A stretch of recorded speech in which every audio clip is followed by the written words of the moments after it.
실버바가 은행 창구로 돌아옵니다.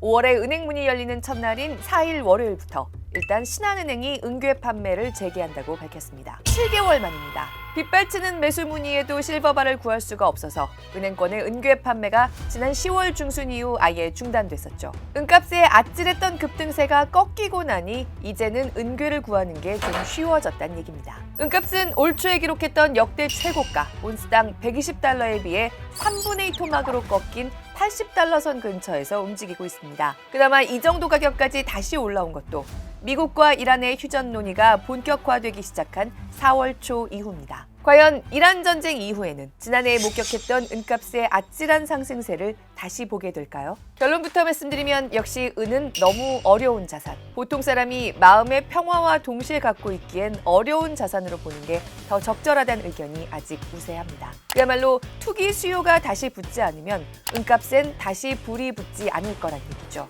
다만 이란 전쟁 이후의 은에는 과거엔 존재하지 않았던 강력한 변수가 있다는 분석도 끈질기게 나옵니다. 올해 금과 은을 주목해야 할까? 또는 둘 중에 어느 쪽에 더 주목해야 할까? 이런 귀금속들의 움직임이 지금 우리 경제에 의미하는 바는 뭘까? 지금 가장 궁금한 경제 이슈를 똑소리나게 짚어드리는 똑소리 2 권혜리 기자입니다. 튀르키예 중앙은행이 이란 전쟁이 터진 후 3월 한 달 동안에만 200억 달러, 우리 돈으로 무려 30조 원 가까운 규모의 금을 시장에 내놨다는 파이낸셜 타임스의 보도가 충격을 줬습니다. 52톤어치나 내다 팔았을 뿐만 아니라 79톤을 스왑 거래에 동원했다. 한마디로 열심히 모은 우리 금을 맡길 테니까 현금 좀 빌려줘. 기왕이면 달러로. 전당포에 시계를 풀어놓고 급전을 구하듯이 막대한 양의 금을 현금 확보를 위해 내놓은 겁니다. 튀르키예 중앙은행뿐만이 아닙니다. 러시아도 전쟁 직전에 15톤 상당의 금을 판 걸로 알려졌고요. 폴란드도 매각을 검토했습니다. 이 세 개 나라의 공통점은 중국과 함께 지난 10년 동안 전 세계에서 가장 공격적으로 가장 많은 금을 사들였던 나라들입니다. 즉, 지난 10년 동안 금값을 끌어올리는 데 일조했던 제일 큰 손들이 전쟁 개시 후 한 달간 금값이 금융위기 이후 가장 큰 폭으로 떨어지게 하는데도 적잖은 역할을 했다는 겁니다. 하지만 중국은요, 전쟁 와중에도 느긋하게 금 쇼핑을 이어갔습니다. 금이 좀 저렴해지니까 더 좋았겠죠. 3월에만 5톤어치를 더 사들였는데요. 중국은 여전히 달러 보유량이 막대하고 외환 보유고에서 금이 차지하는 비중은 8.6% 정도밖에 안 됩니다. 일본과 비슷한 수준입니다. 하지만 전쟁 직전의 튀르키예는 외환 보유고의 무려 55%, 폴란드는 28%를 금으로 갖고 있었던 원유 수입국들입니다. 다시 말해서 달러가 충분하지 않은데도 곳간 속 금의 비중을 빠르게 늘려온 나라들인데 달러 급전이 필요해진 상태라는 거죠. 특히 튀르키예는 안 그래도 바닥을 치고 있던 자기네 돈, 리라의 가치가 여기서 더 급락했다가는 지금 기름값을 도저히 감당할 수 없다는 계산 속에서 그야말로 기껏 모아온 금에 대한 패닉셀이 나왔던 걸로 보입니다. 이 상황을 뒤집어 보면요, 종전까지 가는 길은 길더라도요, 더 이상 사태가 확산되지 않고 기름값도 떨어지는 방향으로 비교적 일관되게 움직이기만 해도 전쟁 전까지 금 수요를 구조적으로 지탱해온 큰손들인 중앙은행들이 다시 매수 우위로 돌아설 요인들이 생길 수 있다는 겁니다. 이란 전쟁 직전에 15톤의 금을 내놔서 경제 제재 속에 러우 전쟁을 이어가느라 역시 돈이 많이 필요하구나, 이런 관측을 내놨던 러시아는요, 모두 아시다시피 지금 이란전의 반사 이익을 톡톡히 보면서 기름을 많이 내다 팔고 있고요. 금 매각을 검토했던 폴란드는 결국 금을 안 팔기로 했습니다. 러시아 협회 자리에서 늘 국방이 걱정인 폴란드의 중앙은행이 가진 금을 팔아서 방위비에 보태자고 제안했지만 정부가 그래도 계속 갖고 있자, 이렇게 결정을 내렸다는 겁니다. 중앙은행들이 금을 모으는 근본적인 이유는 여전하다. 4월 들어서 금과 은값의 움직임은 이란 전쟁 휴전에 대한 기대치와 거의 같은 궤도를 그리고 있습니다. 미국과 이란이 대화가 좀 되는 것 같을 때는 상승세, 협상이 삐걱대면 하락세입니다. 특히 4월 셋째 주 들어서는 트럼프 대통령이 호르무즈 해협을 역봉쇄하겠다고 위협해도 기름값이 튀어오르는 폭이 제한됐고요. 전쟁 초기엔 세상의 모든 돈이 다 모여들었던 달러가 약세로 돌아서는 모습이 역력합니다. 그랬더니 금과 은값도 슬금슬금 다시 상승세란 거죠. They're really blackmailing the world. We're not going to let that happen. 이제 자산시장이 주목하고 있는 건요, 하루 이틀 간격으로 뒤집어지는 트럼프의 엄포가 아닙니다. 이 전쟁이 실물 경제에 끼친 부담이 금리, 돈을 구하는 비용에 흔적을 남기고 끝날 것이냐 말 것이냐가 지금 모든 자산 전망의 핵심입니다. 만약에 전쟁이 지금까지 물가에 미친 영향이 매우 크다면 주유소 가기가 부담스러운 걸 넘어서서 아니 뭐 이런 것까지 이렇게 다 올랐어 하고 실생활 전방 위에서 체감되는 수준까지 가버리면 중앙은행들은 돈을 구하는 비용을 그에 맞춰서 올리거나 최소한 더는 내리지 못하고 유지할 수밖에 없습니다. 그러면 이자 한 푼 못 주는 금과 은의 가격은 당분간 상승세를 기대하기 어렵다고 봐야 합니다. 더불어 주식시장에도 돈이 더 돌기는 어렵겠죠. 조정을 각오해야 할 겁니다. 그런데 지금까지의 물가가 어땠다? 전쟁이 시작된 지 한 달 반이 넘어가면서 금리를 결정하는 사람들이 참고하는 물가 지표들, 이 전쟁이 물가에 미친 영향이 반영된 지표들이 하나둘씩 나오기 시작했는데요. 우리나라의 돈값이 정해지는데도 가장 중요한 나라, 미국의 생산자 물가가 시장이 걱정했던 것만큼 오르지 않았습니다. 사실 전쟁 생각을 안 하고 보면 진짜 많이 오르긴 했는데요. 예상보다는 훨씬 낮게 나왔다는 겁니다.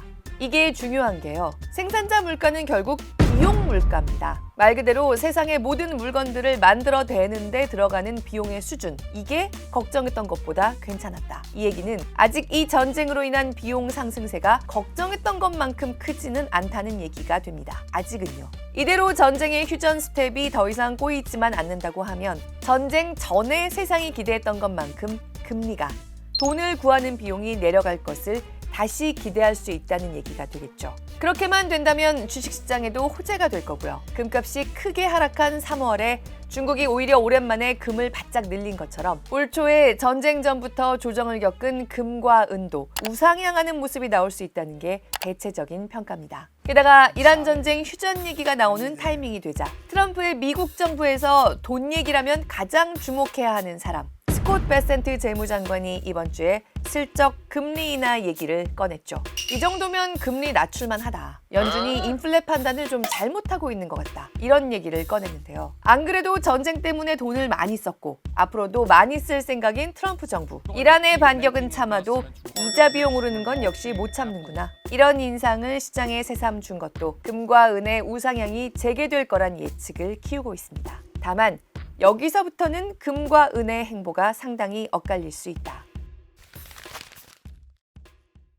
금이 올 초까지 너무 올랐던 건 맞다. 하지만 결국 우상향할 거란 의견 쪽이 훨씬 더 지배적인 이유는요, 결국 이겁니다. 돈이 너무 많이 풀렸고 앞으로도 풀어야 하는데 이렇게 돈이 흔해지면 가치는 어디에 저장해야 할까? 특히 기축통화 달러 한 장 한 장에 대한 신뢰가 자꾸만 훼손되는 지금, 그래도 문자 그대로 안전자산은 역시 금이다. 급전이 필요해서 달러로 몰렸던 전쟁이 잦아들면 전쟁 전까지 전 세계에 팽배했던 이 분위기는 돌아올 거란 거죠. 앞서 살펴봤던 것처럼 금 모으기에 앞장섰다가 이번 전쟁에 돈이 필요해서 눈물을 머금고 내다판 듯한 튀르키예 같은 나라들의 중앙은행들도 다시 모으려고 할 가능성이 커 보입니다. 이를테면 UBS는 이대로 전쟁의 영향이 줄어든다면 연말 금값이 5,900달러 정도까지 갈 걸로 예상했습니다. 어쨌든 지금보다 20% 넘게 오르는 안정적 우상향을 그리고 있다는 얘기입니다. 그런데 은은 어떨까? 은은 사실 가치를 저장하는 안전자산으로서 기능했던 적이 거의 없습니다. 이란 전쟁에도 한참 쓰인 미사일부터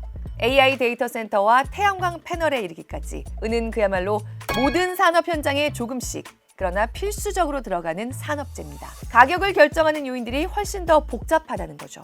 AI나 재생에너지처럼 과거에 없었던 은 수요가 계속 나타나면서 실물 은이 6년째 부족한 건 사실입니다. 공급보다 수요가 더 크다는 얘기입니다. We're projecting another deficit for 2026. Unless supply catches up, I can only assume that we'll see another deficit market in 2027.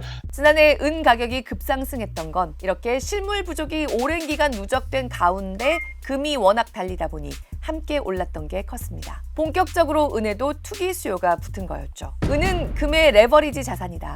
금이 웬만큼 오르면 은은 갑자기 무섭게 튀어오른다는 얘기가 한참 나왔던 이유입니다. 시장이 작고 가격은 낮아서 금보다 더 작은 투기 수요 충격에도 더 크게 튀어오르고요. 그만큼 더 쉽게 추락할 수도 있다는 겁니다. 그런데 일단 그 열기가 한번 꺼졌습니다. 금의 우상향 속도에도 의견이 엇갈리는데 중앙은행 같은 구조적 큰손도 없고 투기 수요가 붙어야 비로소 불이 붙는 은값에 대해서는 여러 가지 의견들이 엇갈릴 수밖에 없습니다. 전통적으로 은값은 지금 비싼 수준인지 아닌지를 파악하는 게 금값 대비해서 얼마인지 살펴보는 겁니다. 보통 금값이 은의 50배에서 60배 사이에 형성된다. 50배 아래로 내려갈수록 은이 좀 비싸지고 있지 않나?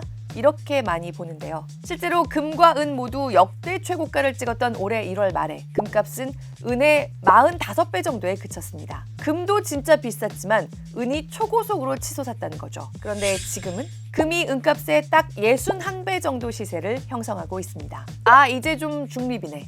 여기서 투기 수요가 붙으려면 좀 다른 힘이 필요하다는 겁니다. 전에 없던 AI나 재생에너지의 은 수요가 생기긴 했지만요. 전 세계적으로 경기가 좀 하강하거나 침체되는 분위기가 된다면 은 수요는 그만큼 줄어들 수도 있습니다. 4월 들어서 IMF도 1월에 내놨던 경제 성장률 전망치를 낮췄죠. 아무래도 이 전쟁을 겪은 후에 세계 경제가 그렇게 빨리 화랑을 빚을 것 같지는 않다는 겁니다. 게다가 은이 비싸지다 보니 전체 은의 17% 이상이 소비되는 태양광 부문에서도 은을 절감하거나 구리 같은 재료로 대체하려는 기술이 끊임없이 시도되고 있어서 올해 그 수요가 전보다 좀 줄어들 거란 전망이 나와 있기도 합니다. 은 같은 경우는 악마의 금속이라는 별명을 가지고 있는 것 자체가 이런 수요에 대한 일관성들이 다른 형태들을 보이는 부분들이 있기 때문에 통화 가치의 변화뿐만 아니라 이 산업에 대한 평가들, 수요들의 변화들이 계속 예민하게 좀 움직일 수밖에 없는 형태의 금속군이기 때문에 이 금과는 차이가 좀 있을 수밖에 없는 것 같습니다. 가격을 저장하는 안전자산으로서가 아니라 산업재로서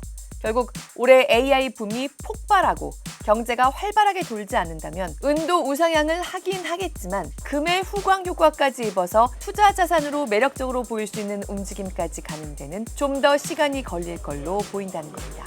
금과 은의 가격 둘 다 결국 금리와 산업 현장을 둘러싼 분위기의 거울인 거죠. 아무튼 종이돈에 대한 의심만큼은 끊임없이 제기되는 올해 똑소리 2에서 귀금속들의 가격도 계속 면밀하게 짚어보겠습니다.